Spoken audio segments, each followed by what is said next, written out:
Hello friends, good morning.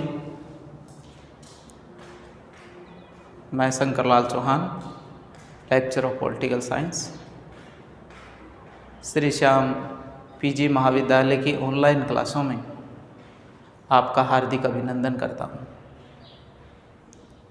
BA part second year में हम भारतीय राज्य व्यवस्था का अध्ययन कर रहे थे और भारतीय राज्य व्यवस्था में हम भारतीय संविधान की प्रमुख विशेषताओं का अध्ययन कर रहे थे। हमने भारतीय संविधान की प्रमुख विशेषताओं का विश्लेषण बिंदुवार एक नए संशोधनों के माध्यम से और जो नवीनतम परिवेश है उसको ध्यान में रख कर के भारतीय संविधान का अध्ययन किया। आज हम एक नई बिंदु की शुरुआत कर रहे हैं और उस बिंदु में है कि भारतीय संविधान संशोधन की जो प्रक्रिया है वो संशोधन की प्रक्रिया क्या है, भारतीय संविधान में संशोधन की प्रक्रिया के लिए किस प्रकार की स्थिति को अपनाया है, संशोधन की प्रक्रिया को लेकर के भारतीय संविधान निर्माता किस किस देश की नीतियों से प्रभावित रहे हैं, उनके प्रभाव होने का क्या कारण रहा है, इन सभी का हम विस्तार से अध्ययन इस बिंदु के माध्यम से करेंगे। हमने विशेषकर इस महत्वपूर्ण बिंदु में हमने ये देखा था कि भारतीय संविधान विश्व का सबसे अनूठा और अजीब संविधान है। ये जीवंत संविधानों में माना जाता है क्योंकि अनुकूल परिस्थितियों में भी प्रतिकूल परिस्थितियों में भी अनुकूल होने की जो क्षमता है वो अद्भुत शक्ति इसमें है। और किसी भी देश के संविधान की स्थिति के द्वारा ही उसके राज्य के विकास की कल्पना की जा सकती है। इसलिए हम एक देश के नागरिकों का, देश का, सबका विकास संविधान की मौलिक धारणाओं के आधार पर किया जाता है। हम ध्यान में रखेंगे और साथ साथ इसमें यह भी देखेंगे कि भारतीय संविधान किन परिस्थितियों के वंश ऐसा बना, उसमें क्या प्रभाव रहा। तो हम सबसे पहले ये देख रहे हैं कि भारत का संविधान एक गतिशील, परिवर्तनशील और विलक्षण संयोगों वाला संविधान है। हम भारतीय संविधान को सबसे पहले हम ये देखते हैं कि इसको जीवंत संविधान मानते हैं। भारतीय संविधान एक जीवंत संविधान है और ये जीवंत संविधान इसलिए है क्योंकि इस संविधान में समय और परिस्थितियों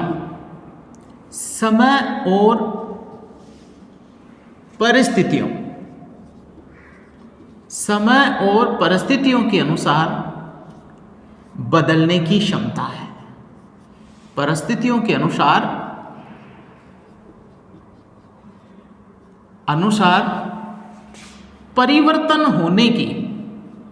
परिवर्तन होने की अद्भुत क्या है, क्षमता है। और ये परिवर्तन होने की जो क्षमता है वो ही संविधान को मजबूत बनाती है, संविधान को जीवंत बनाती है। जिस संविधान में परिवर्तन नहीं होता वह गतिशील भी नहीं होता, क्योंकि ऐसा संविधान क्रांतियों के माध्यम से समाप्त कर दिया जाता है। जिस देश में संविधान नहीं बदलते हैं या उसमें संशोधन होने की क्षमता नहीं होती है, उस देश में विद्रोह होते हैं और विद्रोह के माध्यम से क्रांतियां पैदा होती हैं और ये क्रांतियां पूरी शासन व्यवस्थाओं को बदलने की सबसे प्रमुख कारण मानी जाती हैं। इन सारी स्थितियों को ध्यान में रखते हुए भारतीय संविधान निर्माताओं ने भारतीय संविधान में संविधान संशोधन की प्रक्रिया को सम्मिलित किया गया है। इसके अंतर्गत जो प्रभाव है वो प्रभाव विश्व के प्रमुख देशों से है। प्रभाव में सबसे पहले हम देखते हैं कि अमेरिका का संविधान, अमेरिका का संविधान, ये अमेरिका का संविधान विश्व का सबसे कठोर संविधानों में माना जाता है।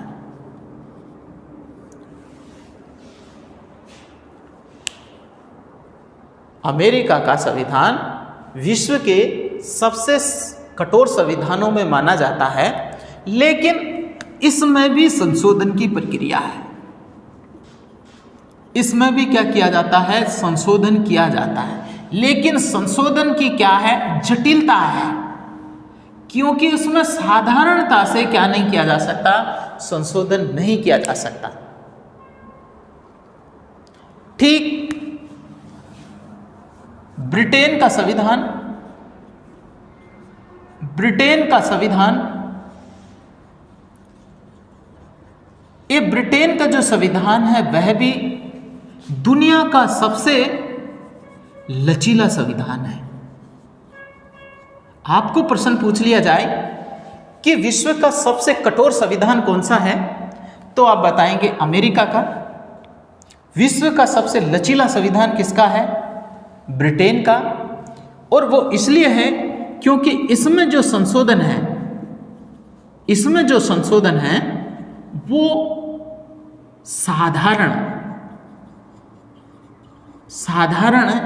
और सरलता से ही किए जा सकते हैं।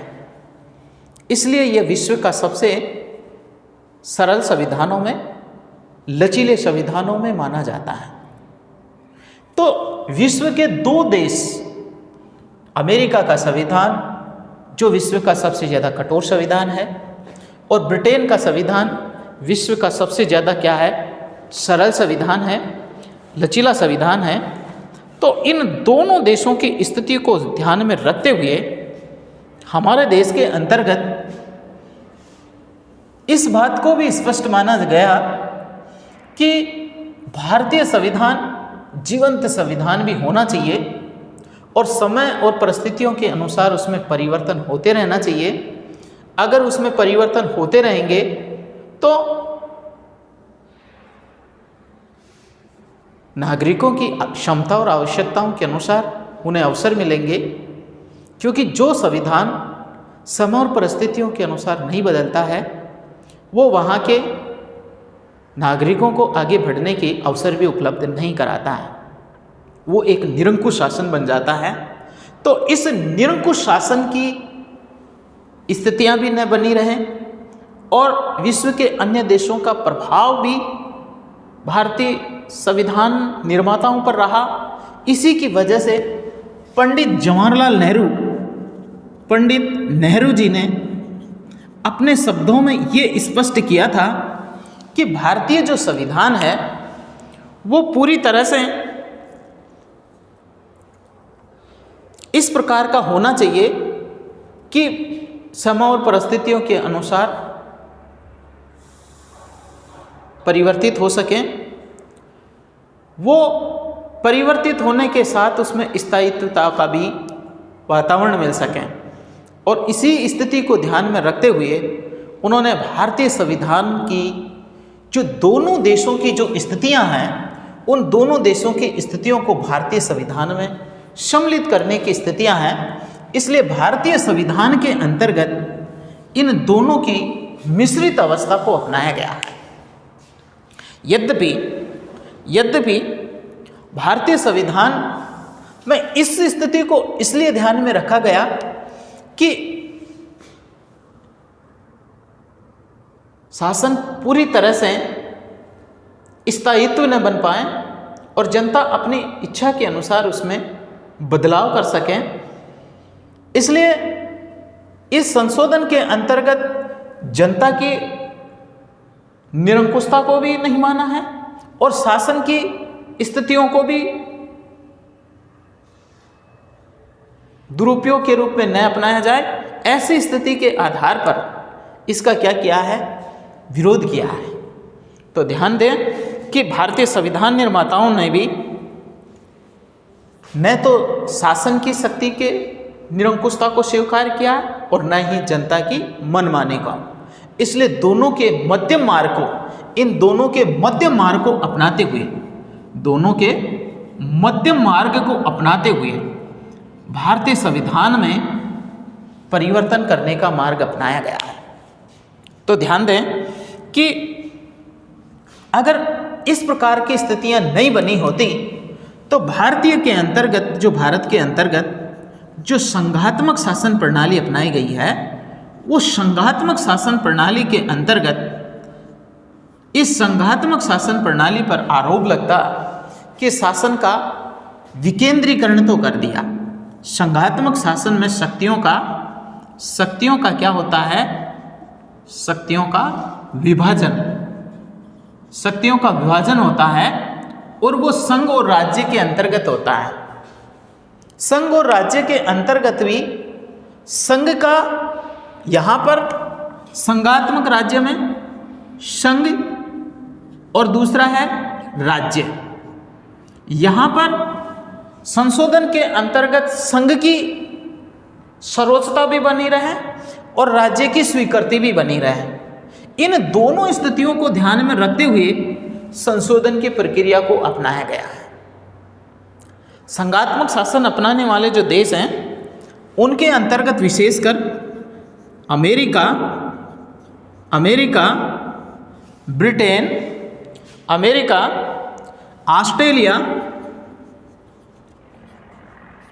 ऑस्ट्रेलिया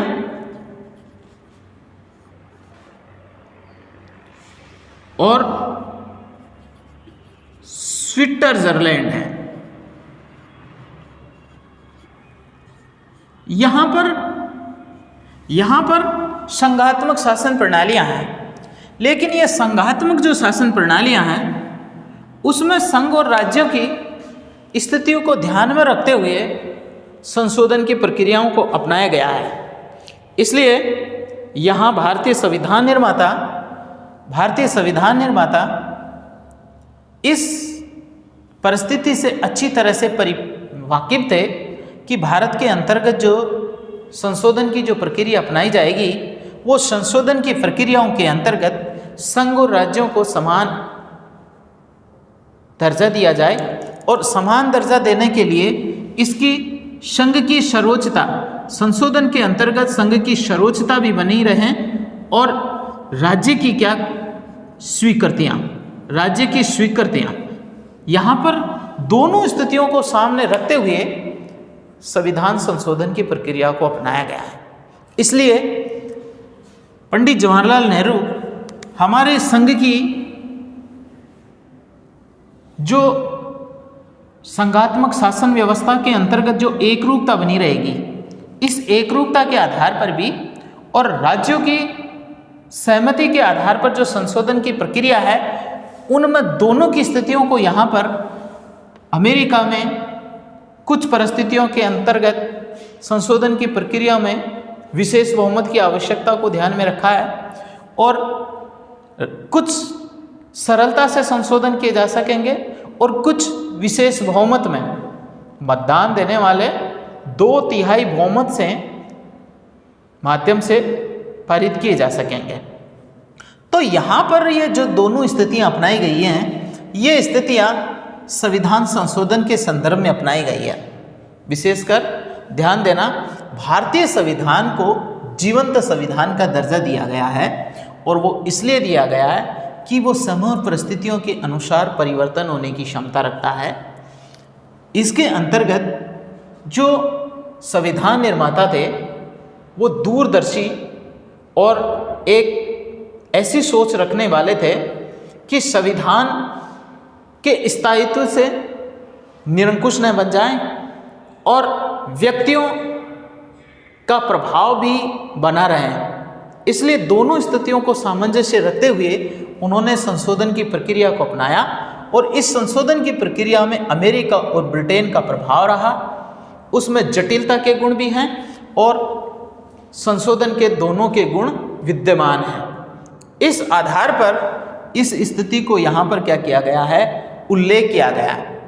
पंडित नेहरू ने भारतीय संविधान की जो संघात्मक स्थितियाँ हैं, इस संघात्मक स्थितियों को, शक्तियों के विभाजन के रवैयों को देखकर भी उन्होंने संघ की सर्वोच्चता को और राज्यों में संशोधन करने की स्वीकृति को भी, दोनों को सम्मिलित किया है।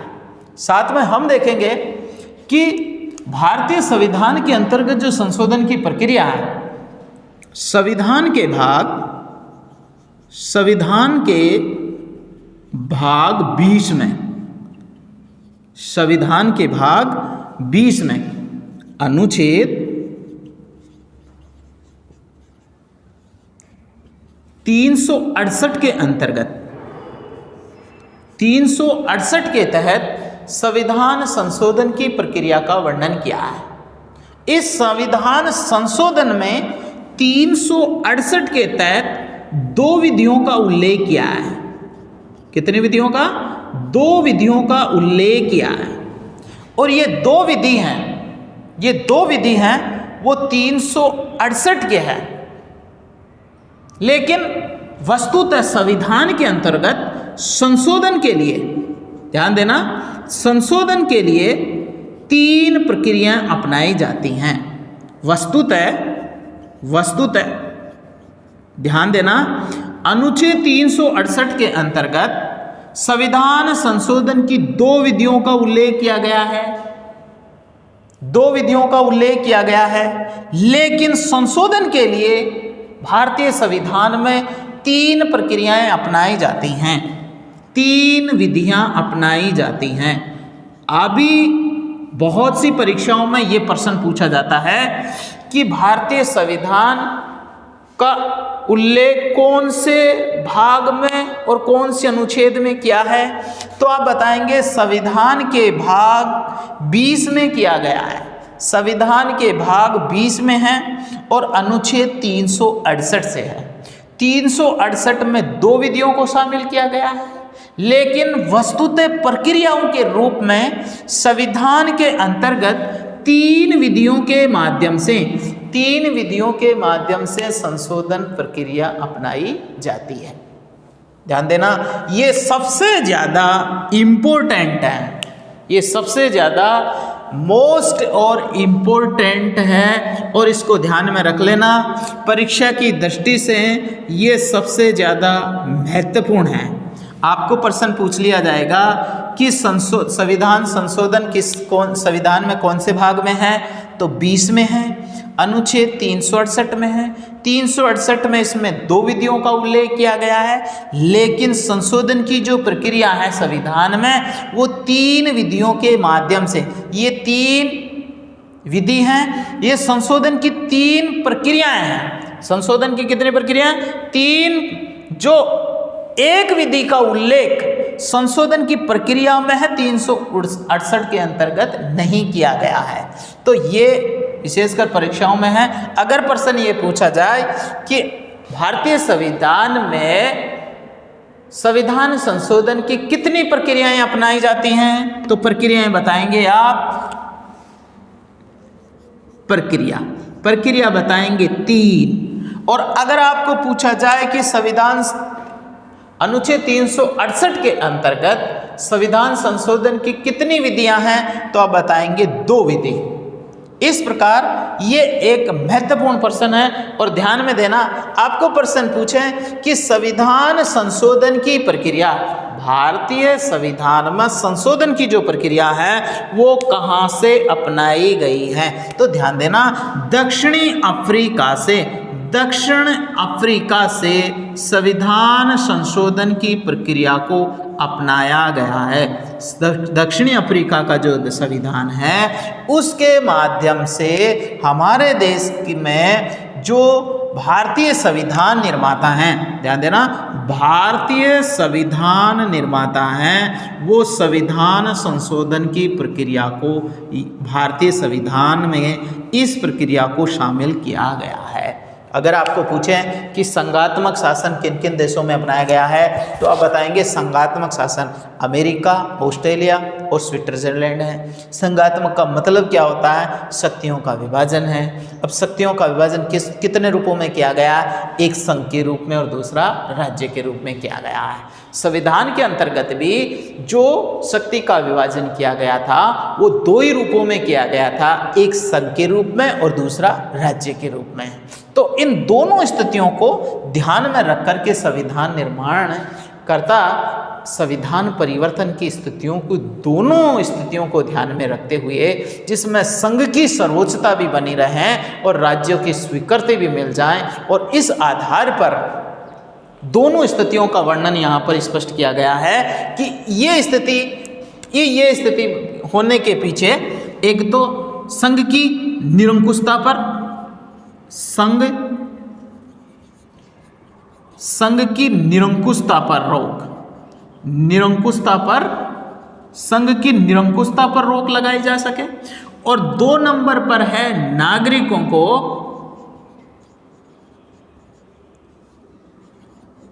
विकास का अवसर देना। परिवर्तन करने के पीछे 2 वजह, संविधान संशोधन अपनाने की 2 वजह, एक तो संघ की निरंकुशता पर रोक, संघ मनचाहा कार्य न कर सकें और जनता की इच्छा के खिलाफ कोई भी कार्य न कर सके, संविधान को ज़्यादा स्थायित्व नहीं बना सकें, और नागरिकों के विकास को अवसर देना, नागरिकों के विकास का अवसर प्रदान करना इनकी सबसे बड़ी दूरदर्शिता थी। और इस दूरदर्शिता के आधार पर संविधान संशोधन की स्थितियों को अपनाया गया है। अब हम देखेंगे संविधान संशोधन की जो प्रक्रिया है वो किस प्रकार की जाती है।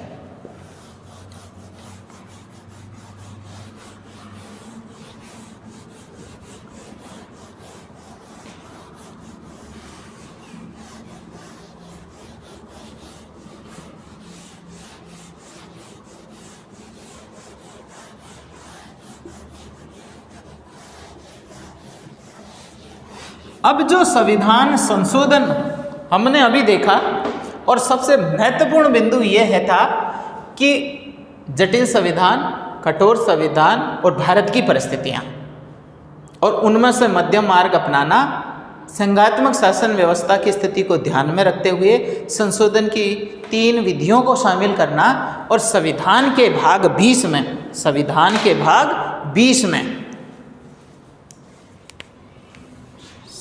संविधान संशोधन, इस संविधान संशोधन है भाग 20 में अनुच्छेद 368 में 368 के अंतर्गत जो विधि हैं, ये विधि कितनी है? 2 विधि और प्रक्रिया हैं, उल्लेख हैं। 2 विधियों का तो क्या है? उल्लेख किया गया है, और इसके साथ साथ के अंतर्गत अब वस्तुतः जो इसका वर्णन किया गया है, जो वस्तुतः है वो 3 प्रक्रियाओं का उल्लेख है। 3 प्रक्रियाओं का उल्लेख है। 3 प्रक्रियाओं का उल्लेख है। ये महत्वपूर्ण बात है। और ये जो प्रक्रिया है, जो संविधान संशोधन की जो प्रक्रिया है, वो किस देश से ली गई है? दक्षिण अफ्रीका के संविधान से। ध्यान रखने योग्य बातें हैं कि संविधान संशोधन की प्रक्रिया कहाँ से ली गई है? दक्षिणी अफ्रीका के संविधान से। और भारतीय संविधान के अंतर्गत इस प्रक्रिया का उल्लेख किया गया है। देखिए संविधान संशोधन के अंतर्गत क्या है कि इसकी जो प्रक्रिया है वो क्या है। देखिए सबसे पहली जो प्रक्रिया है, सबसे पहली प्रक्रिया है वो पहली प्रक्रिया है संसद के साधारण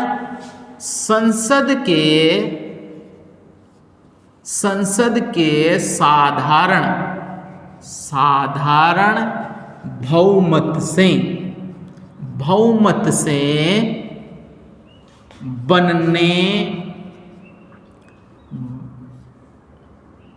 बनने वाले कानून।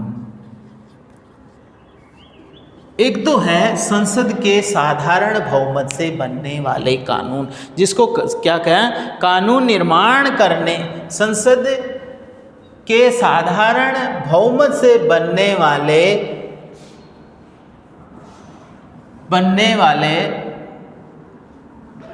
कानून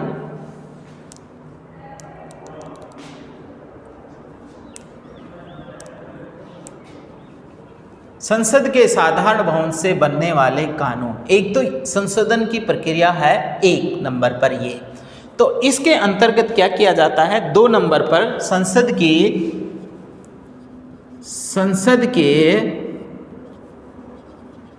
विशिष्ट बहुमत से बनने वाले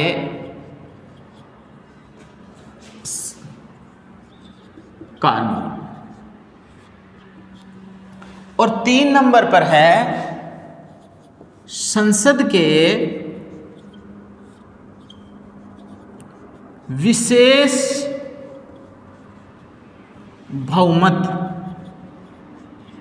संसद के विशेष बहुमत के साथ विशेष बहुमत और राज्यों के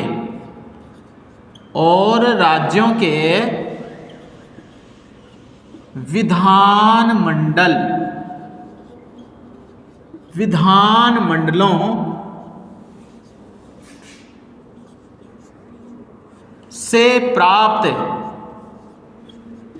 अनुमोदन से होने वाले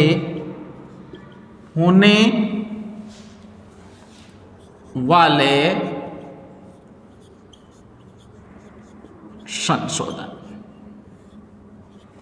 ये संशोधन की क्या है, 3 प्रक्रिया, जो अभी हम 2 विधि का उल्लेख को 3 विधियों का प्रक्रियाओं का उल्लेख की बात कर रहे हैं। तो उसके अंतर्गत शुरुआती जो 2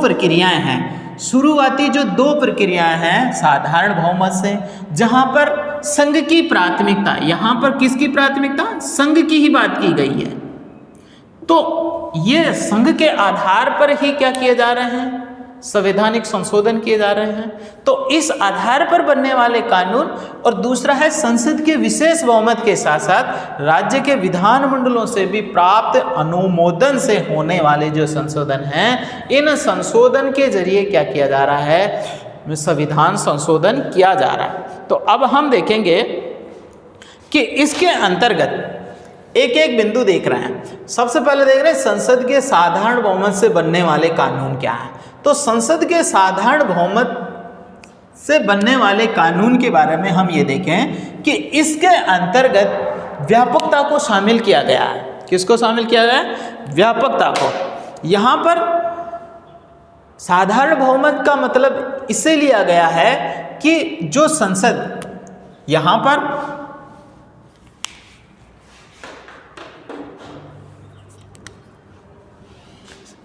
यहाँ पर हम पहले वाला बिंदु देख रहे हैं। पहले वाला बिंदु क्या रहा है, संसद के साधारण बहुमत से बनने वाले कानून। अब यहां पर जो संसद है,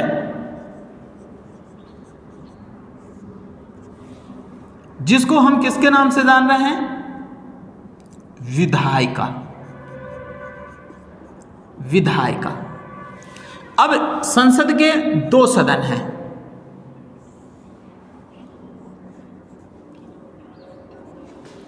एक लोकसभा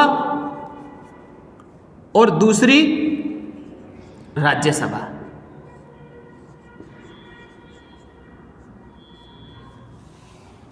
संसद है। अब इसके अंतर्गत कानून की जो स्वीकृति है वो किसके द्वारा दी जा रही है, कार्यपालिका। कार्यपालिका को हमने संस्थात्मक शासन प्रणाली में कार्यपालिका कितने भागों में है, 2 प्रकार से है। कार्यपालिका में हम सबसे पहले देखेंगे 1 नंबर पर जो वास्तविक कार्यपालिका है, वास्तविक कार्यपालिका है, वो वास्तविक कार्यपालिका है मंत्री परिषद।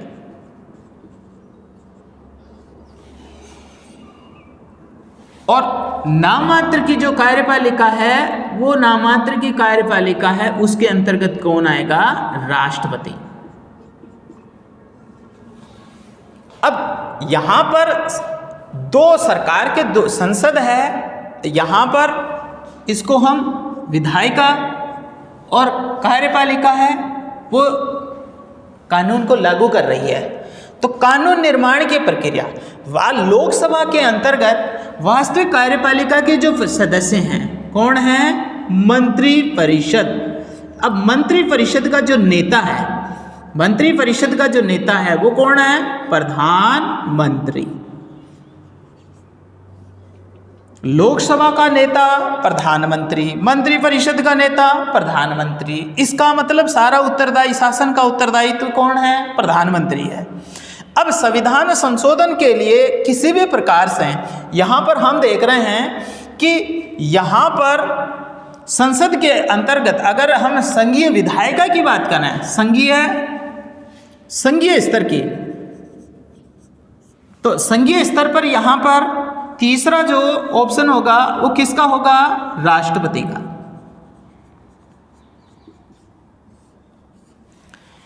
यहाँ पर प्रधानमंत्री ने अपने बहुमत के माध्यम से, लोकसभा के बहुमत के माध्यम से, उपस्थित सदस्यों के बहुमत के माध्यम से क्या किया? संवैधानिक संविधान संशोधन का कोई भी विधेयक होता है वो कहाँ प्रस्तुत किया जाएगा? लोकसभा में किया जाएगा। अब लोकसभा के अंतर्गत इसे बहुमत से, मतलब साधारण बहुमत से पारित करके किसे भेज दिया जाएगा? राज्यसभा के पास में। राज्यसभा उसे पारित करने के बाद उसे कहाँ भेजेगी? राष्ट्रपति की अंतिम स्वीकृति के बाद वो किसका होगा? कानून का निर्माण होगा। मतलब संविधान का क्या बन जाएगा? अंग बन जाएगा। किस में शामिल हो जाएगा? वो संविधान का अंग के रूप में शामिल हो जाएगा, संविधान में सम्मिलित हो जाएगा। तो यहाँ पर जो साधारण बहुमत के माध्यम से कार्य किए जाएंगे, तो यहाँ पर जो अपनाया गया है स्थिति, वो स्थिति किसके समान हो गई? ब्रिटेन के समान। कि ब्रिटेन के अंतर्गत कौन सा संविधान है? लचीला संविधान है, क्योंकि यहाँ पर क्या है? संसदीय संप्रभुता।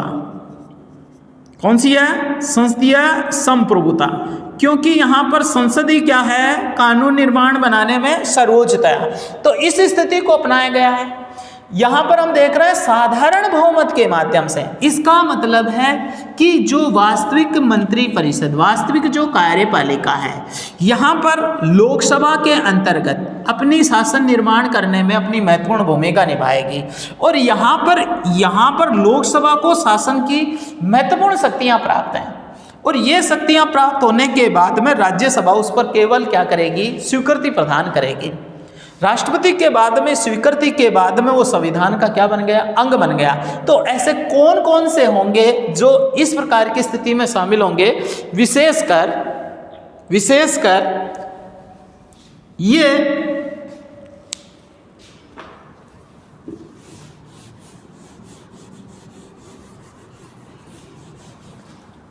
साधारण बहुमत से बनने वाले जो विशेषकर जो कानून होंगे वो क्या है? राज्य के क्षेत्र,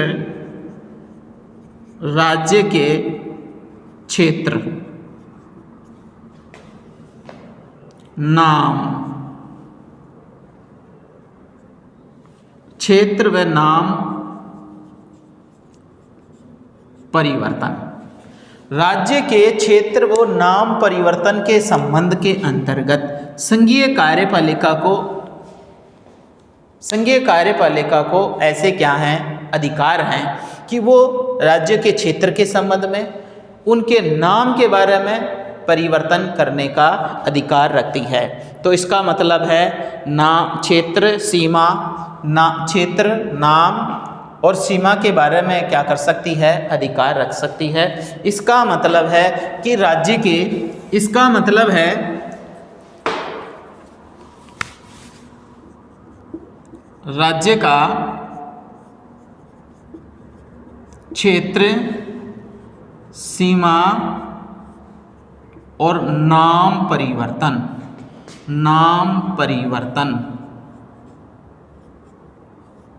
संबंधी राज्य का क्षेत्र मतलब एक राज्य जिसकी जनसंख्या और क्षेत्रफल अधिक है उसका विभाजन कर सकती है, उसको राज्यों को क्या कर सकती है, अलग अलग भागों में विभाजित कर सकती है। दो छोटे छोटे राज्यों को मिलाकर के उसको एक राज्य बना सकती है। जैसे कि वर्तमान के अंतर्गत अभी जम्मू कश्मीर के अंतर्गत लद्दाख और जम्मू कश्मीर, इसको केंद्र शासित प्रदेश बनाया। एक को राज्य और दूसरे को केंद्र शासित प्रदेश। एक राज्य था उसको तोड़कर दो केंद्र शासित प्रदेश बनाए। ये अधिकार राज्य के साधारण बहुमत से बनने वाले संवैधानिक संशोधन थे। दो नंबर पर इसके अंतर्गत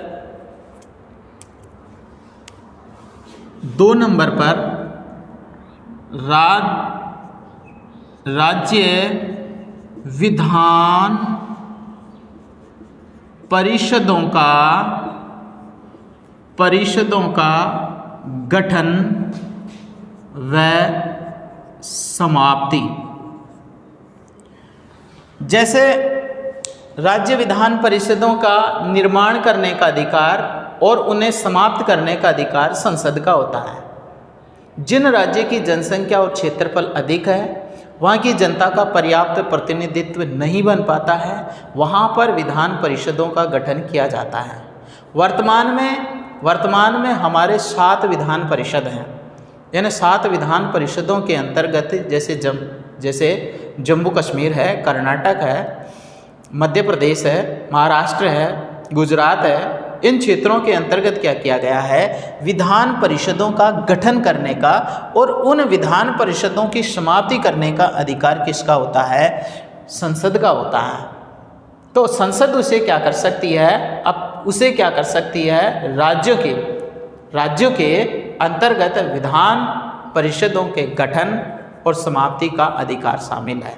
राजस्थान के संदर्भ में भी विधान परिषदों का अनुमोदन बना करके संसद को दे रखा है। संसद उसे विधान परिषद का गठन कर सकती है और उसे क्या कर सकती है, उसको मना भी कर सकती है। तो इस प्रकार का भी क्या है, अधिकार सम्मिलित किया गया है। 3 नंबर पर विशेष रूप से शामिल किया गया है वो ये है नागरिकता के संबंध में बनने वाला कानून। अभी वर्तमान के अंतर्गत देखिए, ये संसद के क्षेत्र अधिकार में सम्मिलित होने वाले क्या हैं, संशोधन हैं। अभी वर्तमान के अंतर्गत भी देखिए एनआरसी का जो मुद्दा है, जिसके अंतर्गत नागरिकता के संबंध में है कि नागरिकों के बारे में जो शर्तें हैं, जैसे जन्म के आधार पर, विवाह पंजीकरण के आधार पर व प्रवासियों के आधार पर जो क्या है, जो नागरिकता का अधिकार दिया जाता है, उन नागरिकता के अधिकारों में जो संशोधन करने का जो अधिकार है वो संसद का होता है कि संसद अपने साधारण बहुमत के माध्यम से इनमें परिवर्तन कर सकती है। और इस प्रकार ये जो नागरिकता का जो मुद्दा है वो वर्तमान का सबसे बड़ा क्या है, वर्तमान में चलने वाला एक समसामयिक मुद्दा रहा। तीसरा है, चौथा है अनुसूचित जाति और अनुसूचित जनजाति। अनुसूचित जाति और अनुसूचित जनजाति इनके कल्याण के संबंध में, इनके कल्याण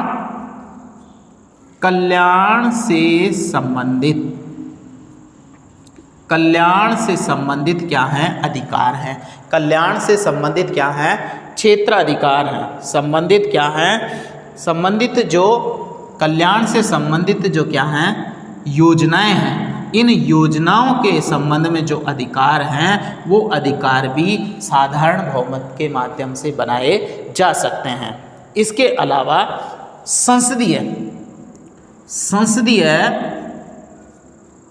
संसदीय क्षेत्राधिकार, संसदीय क्षेत्राधिकार और गणपूर्ति, गणपूर्ति इनके संबंध में भी क्या है, संसद को क्या है, सामान्य अधिकार हैं।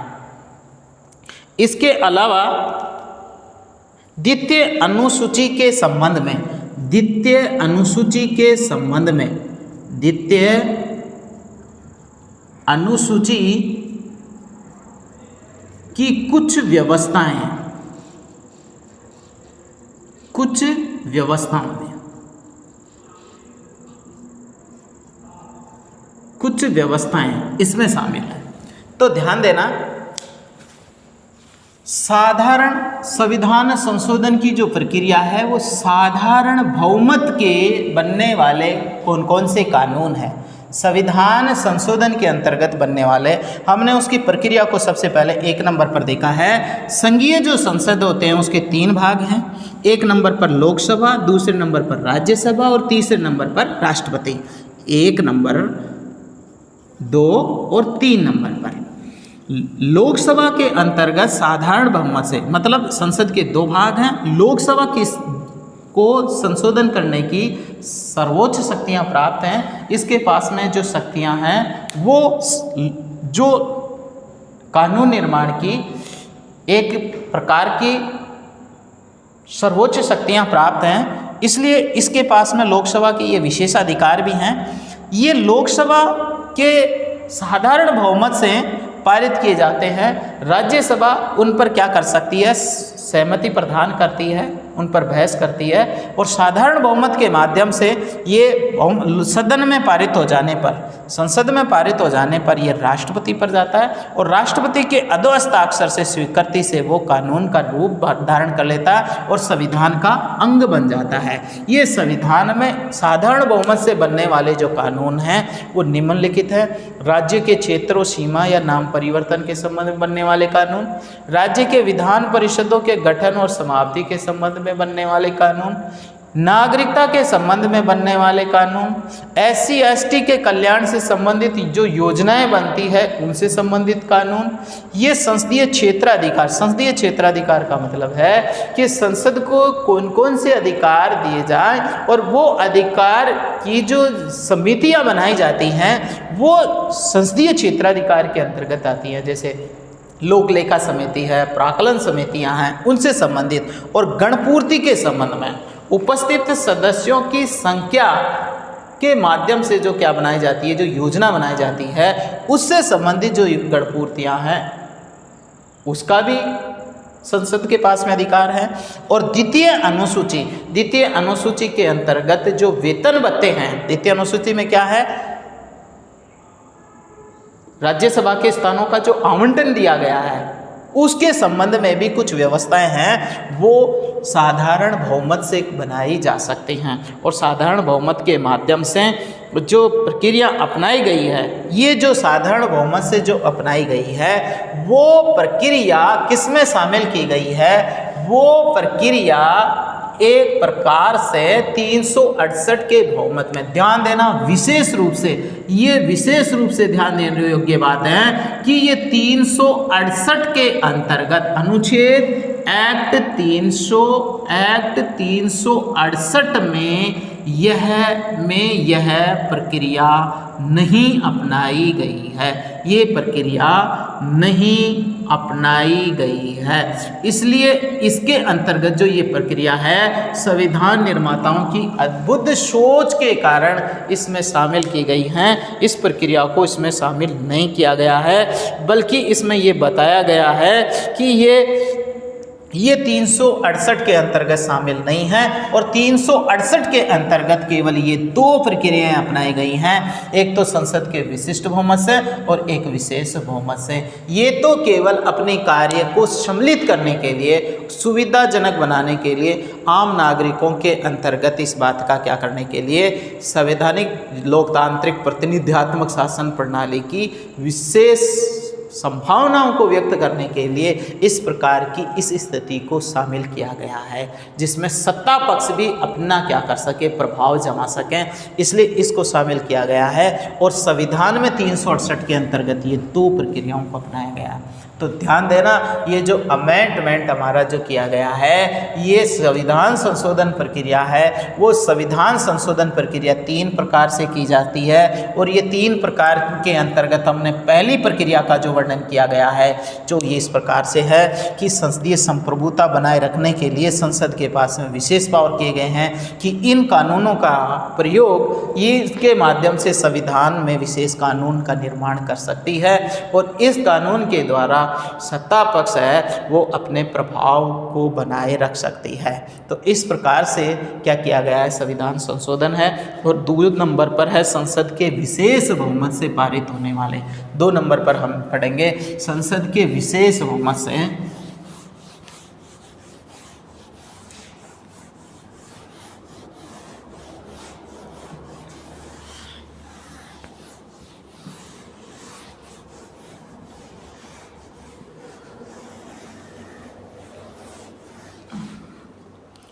दो नंबर पर है संसद के विशेष बहुमत से पारित होने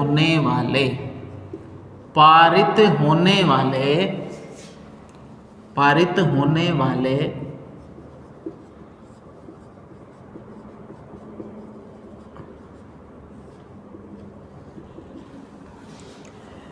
संसद के विशेष बहुमत से पारित होने वाले बहुमत। विशेष बहुमत का मतलब होता है मतदान में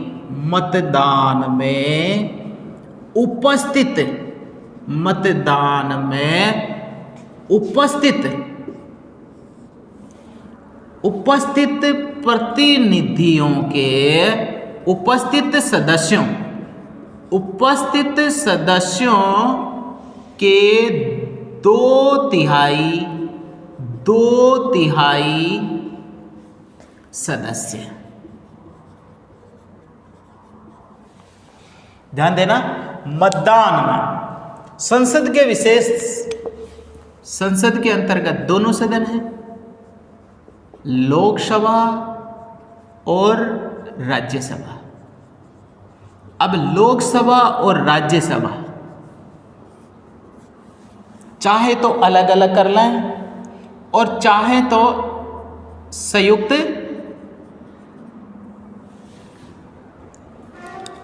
ध्यान देना, संविधान संशोधन के अंतर्गत संयुक्त अधिवेशन का कोई प्रावधान नहीं है।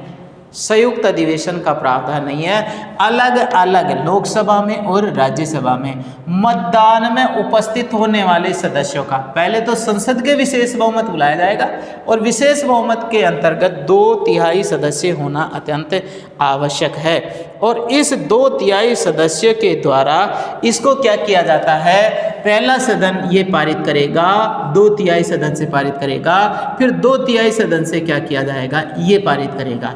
इसके पारित हो जाने के बाद में ये किसके पास में जाएंगे, राष्ट्रपति के पास में। किसके पास में, राष्ट्रपति के अधो हस्ताक्षर के बाद में इसको स्वीकृति प्रदान हो जाएगी, और ये फिर ये क्या किया जाएगा, ये संशोधन मान लिया जाएगा और ये संविधान में शामिल कर लिया जाएगा। इसके अंतर्गत विशेषकर कौन कौन से अपवाद के रूप में, अपवाद के अंतर्गत 2 चीजें शामिल नहीं है इसके अंतर्गत। एक नंबर तो मूल अधिकार और राज्य के नीति निर्देशक तत्व है। राज्य का नीति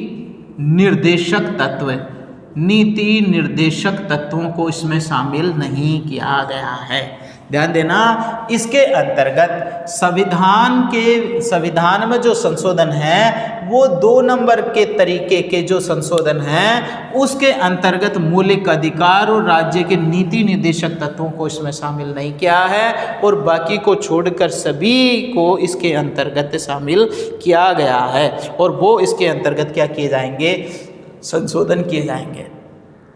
देख, मौलिक अधिकार और राज्य के नीति निर्देशक तत्व को क्या किया गया है, इसमें शामिल नहीं किया है और बाकी के जो सदस्य हैं जिनके अंतर्गत विशेष रूप से कुछ संसद के एक किसी भी सदन में और संशोधन के किसी भी सदन में प्रस्तावित किया जा सकता है।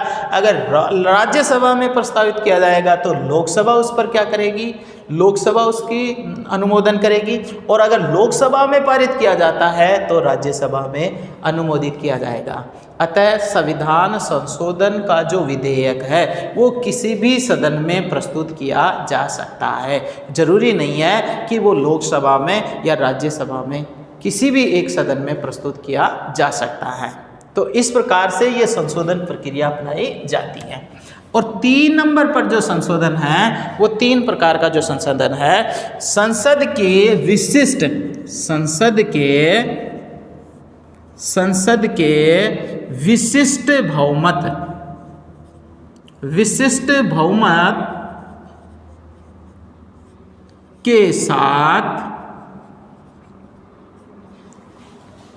बहुमत के साथ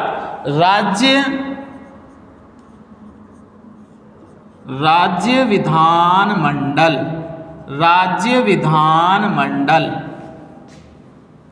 मंडलों के अनुमोदन,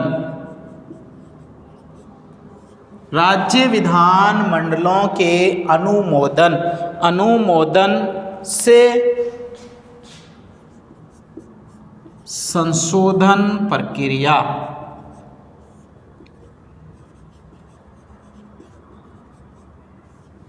ध्यान देना, संसद के विशिष्ट बहुमत के साथ जो प्रक्रिया दूसरे वाले बिंदु में अपनाई थी वो बिंदु की प्रक्रिया तो समस्त प्रक्रिया होगी। साथ साथ के अंतर्गत राज्य विधान मंडलों का अनुमोदन को भी शामिल किया गया है और राज्य विधान मंडल के अंतर्गत इसके अंतर्गत समय सीमा दे रखी है, आधे से अधिक विधान मंडलों का क्या होना चाहिए, अनुमोदन होना चाहिए। यहाँ पर एक नोट और डाल दिया कि संसद का विशिष्ट बहुमत तो दूसरे नंबर का संशोधन वाला आ ही रहा है, लेकिन ये कठोर संविधानों की प्रक्रियाओं में है कि कठोरता के अंतर्गत इस प्रकार में जो संवैधानिक संशोधन किया जा सके वो जटिलता से किया जा सके और जटिलता से करने के कारण इसमें आधे से अधिक राज्यों के विधान मंडलों का अनुमोदन अत्यंत आवश्यक है। और इसके अंतर्गत जो शामिल होने वाले हैं वो कौन कौन से हैं, विशेषकर ध्यान देना, अनुच्छेद 54 1 नंबर पर है, अनुच्छेद 54 के अंतर्गत है राष्ट्रपति का निर्वाचन, इसके अंतर्गत है राष्ट्रपति का निर्वाचन। अब राष्ट्रपति का जो निर्वाचन जो प्रक्रिया है, राष्ट्रपति की जो निर्वाचन प्रक्रिया है वो अनुच्छेद 54 के अंतर्गत है और इस 54 के अंतर्गत राष्ट्रपति के निर्वाचन के लिए जो निर्वाचन मंडल है वो संसद के क्या हैं, संसद के निर्वाचित सदस्य और राज्य विधान सभाओं के भी निर्वाचित सदस्य भाग लेते हैं। तो इसके अंतर्गत जो अनुमोदन होगा तो इसकी भूमिका है किसकी, विधानसभाओं की भी, क्योंकि इसमें राज्य जहां पर कानून निर्माण करने के अंतर्गत राज्यों की स्वीकृति ली जाती है वहां पर संशोधन में भी राज्य की स्वीकृति ली जा सकेगी। जैसे निर्वाचन होता है तो निर्वाचन के अंतर्गत संसद के निर्वाचित सदस्य प्लस विधानसभाओं के निर्वाचित सदस्य हैं, विधानसभाओं के निर्वाचित सदस्य। अब विधानसभाओं के निर्वाचित सदस्य अगर बनाने में हैं तो अगर इनमें कोई संशोधन करना होता है तो विधानसभाओं के सदस्यों को, यानी ये जो दोनों सदन हैं विधानमंडल वाले, उनका भी समर्थन प्राप्त होना अत्यंत आवश्यक है। ऐसा प्रावधान इसके अंतर्गत शामिल किया गया है। 2 नंबर पर है अनुच्छेद 55। 2 नंबर पर है अनुच्छेद 55, राष्ट्रपति की निर्वाचन पद्धति। निर्वाचन पद्धति, अब आपको पता है राष्ट्रपति की जो निर्वाचन पद्धति है वो क्या है। राष्ट्रपति की जो निर्वाचन पद्धति है आनुपातिक एकल संक्रमणीय गुप्त मतदान प्रणाली। कौन सी निर्वाचन प्रणाली? आनुपातिक, जिसको हम क्या कह सकते हैं, समानुपातिक भी कह सकते हैं, समानुपातिक भी कह सकते हैं। आनुपातिक एकल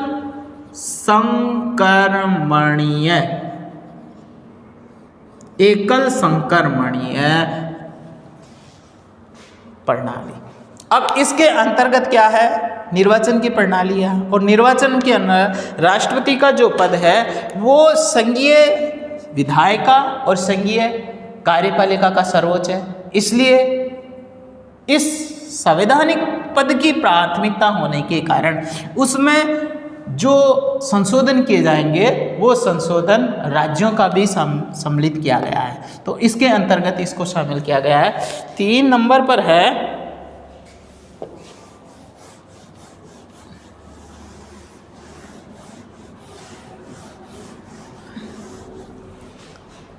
पर है संघ की कार्यपालिका का विस्तार।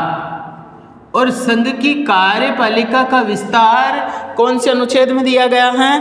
अनुच्छेद 73 में, अनुच्छेद 73। अनुच्छेद 73 के अंतर्गत संघ की कार्यपालिका का विस्तार है, और संघ की कार्यपालिका के विस्तार के अंतर्गत कार्यपालिका की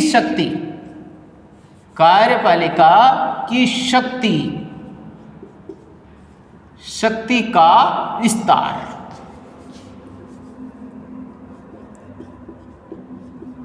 विस्तार इसके संदर्भ में क्या दे रखा है? अनुच्छेद 73 में दे रखा है।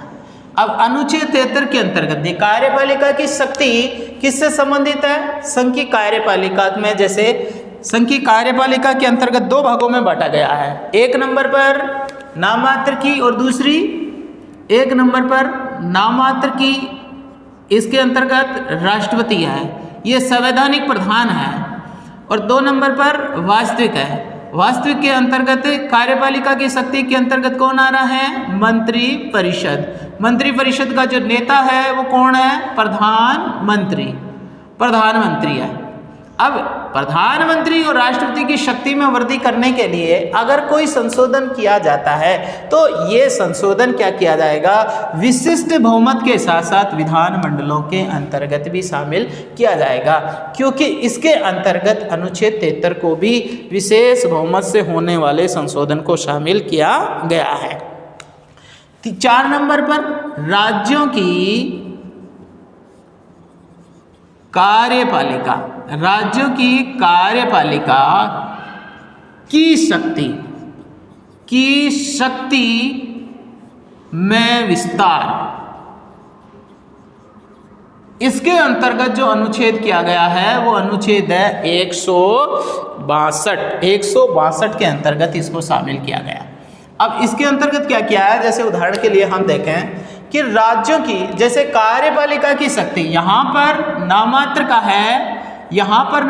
का है, कौन सा है? राज्यपाल। यहाँ पर कौन आया? राज्यपाल। और यहाँ पर वास्तविक आया, कौन सा आया? मंत्रिपरिषद। और मंत्रिपरिषद में यहाँ पर है शामिल कौन? मुख्यमंत्री। इसका मतलब है कि कार्यपालिका की शक्ति में कार्यपालिका की शक्ति के संदर्भ में अगर कोई संशोधन करना है तो उसमें संसद की ही प्रधानता होगी। किसकी प्रधानता होगी? संसद की प्रधानता होगी, क्योंकि शक्ति विस्तार अगर जहां पर होता है, ध्यान देना, शक्ति विस्तार जहां पर होगा वहां पर ये नहीं हो कि सत्ता पक्ष अपनी शक्ति का दुरुपयोग जनता पर करें या संवैधानिक संस्थाओं का जो इस्तेमाल करें वो अपने पक्ष में करें, उसको ध्यान में रख करके इसकी स्थिति को स्पष्ट किया गया है। तो इसके साथ साथ में न्यायालय के संदर्भ में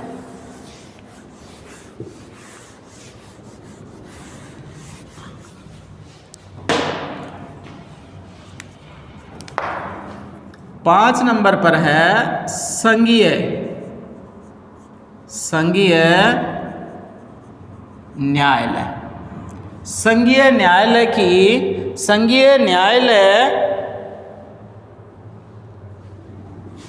संविधान के भाग 4 अध्याय 3 में इसके संबंध में भी क्या किया गया है? इसका उल्लेख किया गया। ऐसे बहुत से विषय हैं जिनके अंतर्गत क्या किया गया है? इस प्रकार का प्रावधान किया। तो इस प्रकार हम कह सकते हैं कि जो भारतीय संविधान के अंतर्गत जो संशोधन की जो प्रक्रिया अपनाई गई है, संविधान ध्यान रखने योग्य जो बात है वो सबसे बड़ी बात है कि कौन से देश से लिया गया है? बताओ, संशोधन की प्रक्रिया कहाँ से अपनाई गई है? दक्षिणी अफ्रीका से। एक बार रिवाइज कर रहे हैं। भारतीय संविधान संशोधन की प्रक्रिया कहाँ से अपनाई गई है? दक्षिणी अफ्रीका से। फिर ये बताएं कि भारतीय संविधान में दक्षिणी अफ्रीका के संविधान से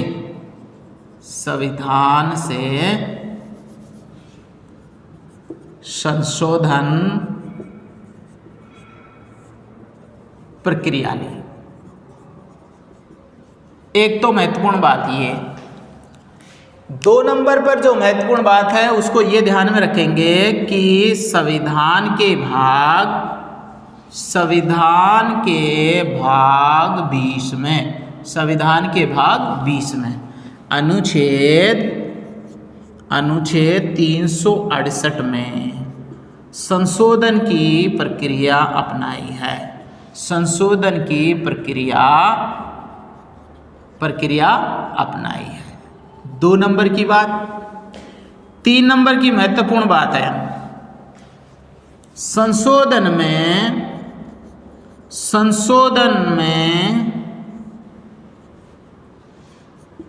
3 प्रक्रियाएं अपनाई गई हैं।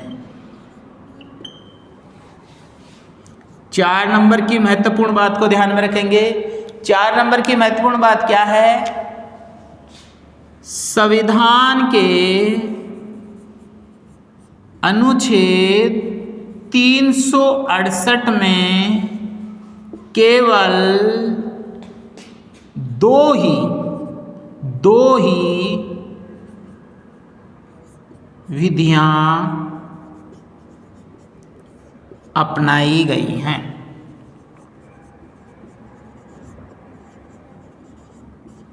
दो ही विधियां अपनाई गई हैं। तो आज का बिंदु विशेषकर आपको प्रश्न पूछे कौन सी ऐसी प्रक्रिया हैं जो 368 में नहीं अपनाई गई है, तो आप बताएंगे संसद के साधारण बहुमत से होने वाले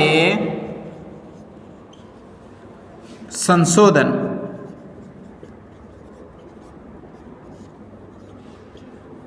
यह 368 में नहीं अपनाई गई हैं। ये जो कंपटीशन एग्ज़ाम के लिए जो लास्ट में जो मैं क्वेश्चन बता रहा हूँ वो एग्ज़ाम की दृष्टि से बड़े महत्वपूर्ण हैं। दक्षिणी अफ्रीका के संविधान से संशोधन प्रक्रिया भारत के संविधान में ली गई है। संविधान के भाग 20 में अनुच्छेद 368 में संशोधन की प्रक्रिया अपनाई है। संशोधन में 3 प्रक्रियाएं अपनाई गई हैं। संविधान के अनुच्छेद 368 में केवल 2 ही विधियों का उल्लेख है, और एक कौन सी है? संसद के साधारण बहुमत से होने वाले संशोधन, ये 368 में नहीं अपनाई गई हैं। तो आज हमने भारतीय संविधान के संशोधन की प्रक्रियाएं देखी, और ये प्रतियोगिता परीक्षाओं में बहुत बड़ा महत्वपूर्ण टॉपिक है। आप इसे विशेषकर ध्यान में रखेंगे, और आगामी जो टॉपिक होगा अपना, जो भारतीय राज्य व्यवस्था का जो मूल विशेषताओं में लेकर के एक बहुत प्रभावशाली रहेगा, आप इसको विशेषकर ध्यान में रखेंगे। जय हिंद, जय भारत, धन्यवाद।